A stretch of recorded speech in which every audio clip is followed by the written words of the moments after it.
Tout d'abord, une petite amélioration de notre service donc qui fait les requêtes Ajax. Donc je vais revenir dessus. Donc effectivement, quand on a besoin d'une liste, on va créer une fonction et puis on va s'appuyer sur notre fichier de paramétrage qu'on a importé ici pour appeler le programme dont on a besoin. Alors, je rappelle un petit peu le fichier de paramétrage. Donc on va lister des mots-clés pour lesquels on va ramener des programmes. L'intérêt, c'est de les écrire à un seul endroit si jamais les noms viennent à changer. Or, on remarque que ça, c'est en fait un tableau. Tableau JSON où on a une clé et une valeur. Donc on peut très bien ici utiliser cette notation-là. Liste potions par exemple pour appeler la liste des potions. Ça changera absolument rien. Idem pour les batailles. Hein, si je regarde, vous voyez que ma page potion n'a pas changé du tout. Donc en regardant de plus près, on s'aperçoit qu'en fait, on a toujours la même chose. C'est simplement le paramètre qui va changer, parce que si je reprends la liste des batailles, effectivement, ça va donner exactement la même chose. Idem pour la liste des villageois. Alors vous voyez, il n'y a que ce nom-là en fait qui peut changer. Donc ici, j'ai simplement à dire, plutôt qu'utiliser ces listes-là, je vais en créer une qui est beaucoup plus générique, qui va s'appeler getList, tout simplement. Et ici, je vais demander le type de liste que je veux utiliser. Et il me suffit simplement ici d'aller chercher le type de la liste qui m'intéresse. Et donc, je passe la liste des potions, la liste des batailles et la liste des villageois.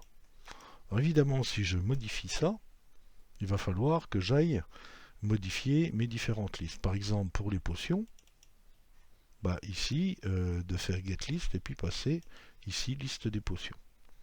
Alors, je vais déjà changer aussi le nom de mon service Ajax.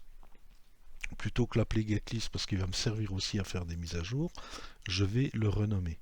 Et puis je vais l'appeler tout simplement Ajax Service.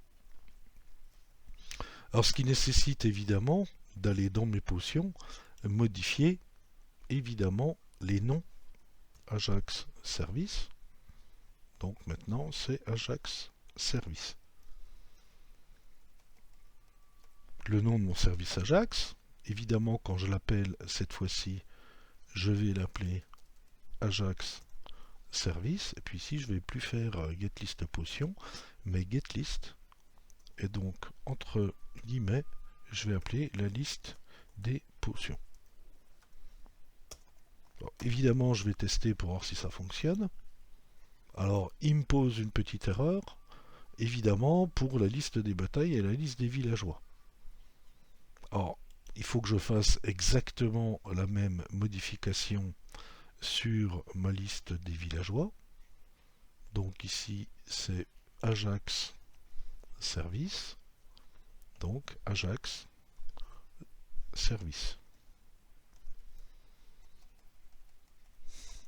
J'enregistre et puis ici évidemment je vais appeler mon Ajax Service et puis c'est un getList pour comme type la liste des villageois.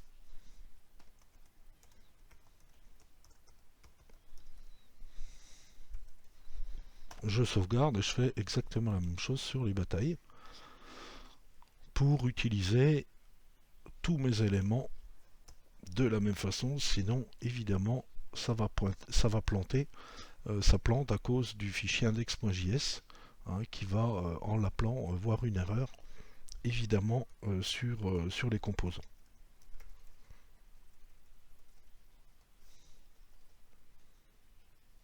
Et puis ici la même chose, donc je vais appeler mon Ajax Service donc avec la liste des batailles.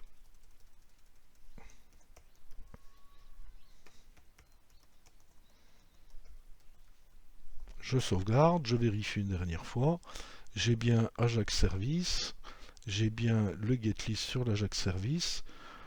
Pour les villageois, c'est bon. Pour les batailles, parce que j'étais sur les batailles, autant pour moi, ça c'est bon. Pour les villageois Ajax Service, donc l'Ajax Service, le get list, c'est OK. Et pour les potions, la même chose, donc c'est OK. Alors évidemment, maintenant que j'ai fait ça, j'ai plus besoin des autres listes, puisque j'en ai une qui va tout faire. Hein. Et puis donc, ça me permet de gagner énormément de place. Et puis chaque fois que j'aurai besoin d'une liste, bah, j'ai juste à la rajouter ici pour dire à quel programme elle correspond. Et puis celle-là me fera tout. Donc évidemment, je vais vérifier si ça fonctionne. Donc mes potions, c'est OK. Mes villageois, c'est OK. Et mes batailles aussi. Alors évidemment, ce service Ajax, vous pouvez l'utiliser sur vos projets collectifs pour faire tout le requêtage Ajax. Moi, je l'utilise sur pas mal de projets, notamment les vidéos, et il fonctionne très très bien.